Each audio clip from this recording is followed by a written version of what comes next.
Now, Powder of Hope is very important. Powder of Hope is... Oh, you can buy this. Now, that will be too much. 10 diamonds. Okay, people have been asking me a lot for this. Neon Stalker Leotrice. This one, do you want to buy this one? Should you buy a Neon Stalker Leotrice? I think the priority for every single player is still to buy this one, because this is selective. Now Leotrice is pretty good. I feel like the maid version is the best one for PvE. This one is much more for PvP, because it hit in the straight line, which is very good if you want to counter some specific teams. There's plenty of teams that try to do it like that. But the SP is quite high, although I am aware that if you... Is there a way to check from there or no? You have to go here to check. Mine is 3 SP I think, because I managed to potential liberate her to a certain extent.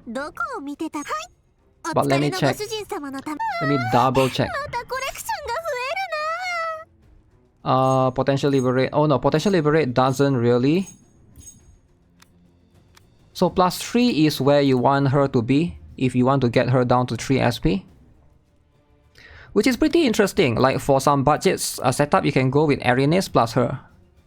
If you guys are looking for a budget setup, Arenes is 2 SP, right? So for players that are looking for like a much more cheap budget PvP option. Let me double check, yeah. So for like a starter thing, you can do something like Arenes plus Neon... Why is my cat? Neon Leatrice. So this will be enough for you to be able to get one attacking position off. But it is a little bit expensive though. I would rather Arenes plus Sylvia if I want to go physical team, right? The Sword Sylvia has 1 SP if I'm not mistaken. So this one has 2, 1, and then you can do Zenith in there, which is so cool. And then you can do Angelica. This is like a way better. This is what I used to run actually. You go with Arenes 2 SP. Wait, this wouldn't make sense because this is 2 SP. 2 plus 1 is 3. Oh yeah, this will work. This will work if your Zenith is plus 3. Your Zenith has to be plus 3, or has to fully be potential. Is it potential liberation or plus 3 so that she's 0 SP? So this is 2, this is 1, this is 2. So you get 5 SP because when you attack in PvP, you get 5 SP anyways in the beginning. But for beginner, you can go for this first, right? Eventually, once you unlock this, this is also going to be pretty good. Pretty good. Now, I know Arenes and Angelica Nun might not be the best combo, but you still get the crit rate, which is what matters. You don't really need magic attack anyways for Angelica. She's less restrictive compared to other damage dealers. So that's one. Let's see. Zenith is a must-have. I saw Zenith is there as well, right? So this one, yeah. Zenith, make sure you guys get her. Sacred Justia. I feel like if you can get her up to plus 4 is good enough. Lethal is here as well. Lethal is a very good cheap budget option for 1 SP. You can replace... I feel like you can replace with Arenes if you are building a character that relies on fixed damage. But not in PvP though, because PvP you still gotta have crit. What is the property selective draw exchange ticket? The property selective draw exchange ticket is basically you get to exchange for one character that's random of that property. So you choose the property, let's say you choose light, and then you will randomly get 1 light character, as far as I know, or 1 light elemental costume. Or you can choose like a fire, and then you get like 1 random fire elemental costume. But as far as I know, it's not selective. You select the element, but you can't choose which costume you want within the element, so it's going to be randomized within that particular element. So there's that as well, right? Anyone here has problem updating? I've been stuck. You have been stuck. Huh. Get Zenith. If you guys do not have Zenith, please get Zenith up. Plus 3 is going to be so good. Zenith is one of the few characters in the game, right? She didn't see much use in the last season, but she's really good. She's really good in what she does. Let me see. I think she's one of the more universal characters. Like for me, her value comes from number 1.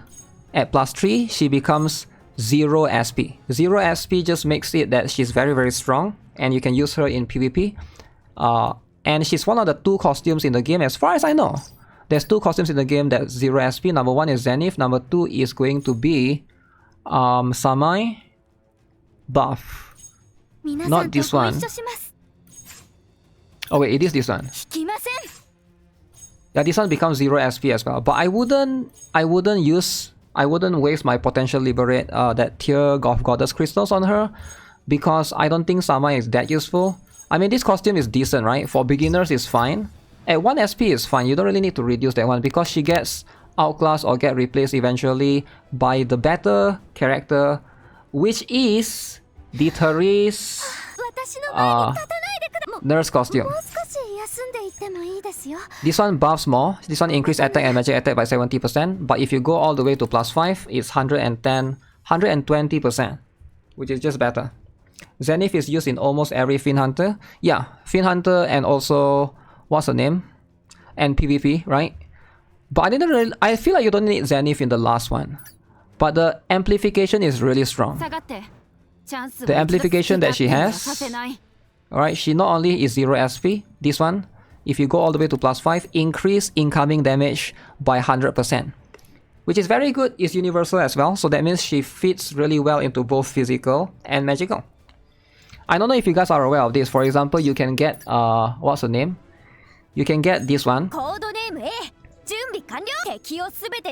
this one, but the Game Cloud Rafina. The Game Cloud Rafina only increase physical damage by 100%, right? And it only applies to physical team. So you can get this girl right here, and she's a 4 SP, and she also does decent damage, but she only fits in physical team. Whereas the Zenith fits both in physical and magical, because hers is straight up damage increase or damage amplification for both categories, as opposed to just one. Zenith also has a huge gap. I think Zenith needs one more costume. Or maybe Zenith... I don't know if they will ever give Zenith one more costume or not. Because it feels like they are intending it for her to have just this one costume. Because she literally can move every turn. She literally has 0 SP and she has a 1 turn cooldown. That means she can move literally every single turn. So I feel like she's designed as a character to not have any additional costumes. Similar to Justia Sacred, right? Sacred Justia. I feel like that's the intention or the goal of the character design. I could be wrong, but Sacred Justia probably has the same concept behind her as well. Now if you get her to +5, because she's 1 turn, you can literally use her every single turn, but for her it's a little bit more harder because she's 5 SP, right? But it seems like they are meant to be used as a solo character without any additional costume. Even if they add one more costume, maybe that's just like a buff costume or whatever, similar to Loen's one right now, right? All I see are hips indeed. But yeah, that's pretty much the gist of it, right? I highly recommend, in my opinion, I think Zenith should be the priority. I do think that for most players, if you can only pick one and you only got 200 currency, in the Powder of Hope, Zenith is the character that you need to have. Sacred Justia depends, right, on what's your stopping point, but she should be the second priority. And then Later should be your third priority, depending, right? He's strong, but Arenes is still going to be something that... Later is slightly stronger than Arenes in Fiend Hunter. But in most story cases, you still want crit rate, right? And in others, only in Fiend Hunter because crit rate is 100%, so you can use this guy to his utmost efficiency. So I would say this guy has lesser priority, plus you don't really need to get like high in terms of like what's the high plus, right? I think just +3 would be good enough. But I wouldn't get Nebri for now. Nebri is fine, but I feel like she's a little bit underwhelming as a character. For now, just hold off on her. Just get Zenith, that should be the priority.